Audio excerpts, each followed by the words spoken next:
Hello दोस्तों, तो स्वागत है आपका अपने इस यूट्यूब चैनल पर। और आज के इस वीडियो में हम बात करने वाले हैं कक्षा 10वीं प्रश्नावली 1.1 का जो अंतिम प्रश्न है 7वां, उसके बारे में। तो प्रश्न थोड़ा सा बड़ा है, तो मैं आपको सुना करके बता देता हूँ कि किस तरीके से प्रश्न ने क्या पूछा है। कि किसी खेल के मैदान के चारों ओर एक वृत्ताकार पथ है। इस खेल के मैदान का एक चक्कर लगाने में सोनिया को 18 मिनट लगते हैं, जबकि इसी मैदान का एक चक्कर लगाने में रवि को जो है 12 मिनट लगते हैं। मान लीजिए कि वे दोनों एक स्थान और एक ही समय पर चलना प्रारंभ करके एक ही दिशा में चलते हैं, तो कितने समय बाद वे पुनः प्रारंभिक स्थान पर मिलेंगे, मतलब कब जो है वो आपस में मिल जाएंगे। तो देखो, प्रश्न ने हमें दिया है रवि को 12 मिनट लगते हैं। ठीक है, रवि को कितना टाइम लगता है? 12 मिनट लगता है। जबकि जबकि सोनिया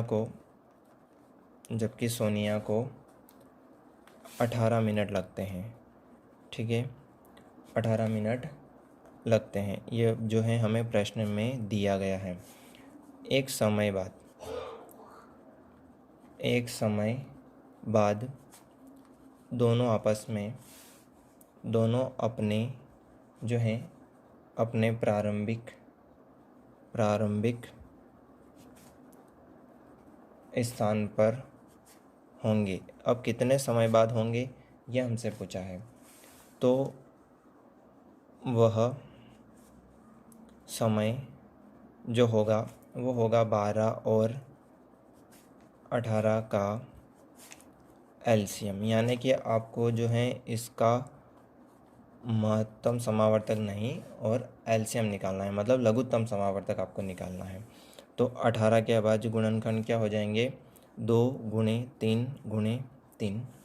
और 12 के अभाज्य गुणनखंड हो जाएंगे 2 गुणे 2 गुणे 3। ठीक है, तो अब यहाँ पर आप देखेंगे कि एलसीएम निकालने को बोला है, तो एलसीएम आप निकालेंगे, क्योंकि लघुत्तम समावर्तक एक ऐसी संख्या आती है जिसमें इन दोनों संख्याओं का भाग पूरा पूरा चला जाता है। ये चीज़ आपको ध्यान रखनी है कि एलसीएम होता क्या है। एलसीएम ऐसी संख्या निकल करके आती है इन दोनों संख्याओं से जिसमें इन दोनों का भाग पूरा पूरा चला जाता है। ठीक है, तो अब अपन देखते हैं कि यहाँ पर जो कॉमन है उसको एक बार लेना है, और जो एक बार आया है उसको भी आपको लेना है।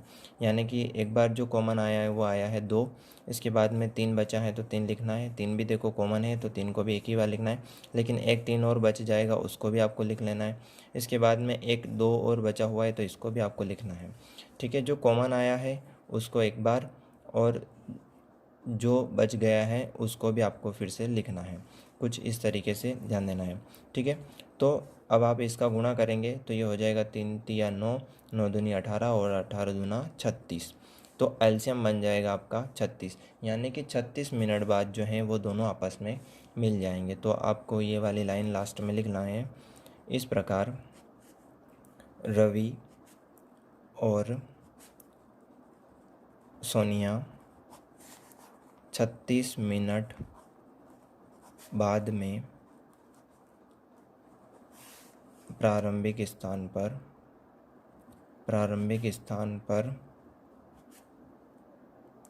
पर होंगी। ठीक है, मतलब कितने समय बाद वो मिल जाएंगे? तो 36 मिनट बाद वो मिल जाएंगे। तो कैसा लगा ये वीडियो, कमेंट कर ज़रूर बताएं। साथ ही जुड़े रहें हमारे साथ, ताकि जो गणित का जो पूरा हल हमने लिया है कि हम पूरा सॉल्व करके देखेंगे, यानी कि 10वीं की गणित पूरा हल करके देखेंगे, तो आपको कुछ अच्छा और नया सीखने को मिलेगा। धन्यवाद।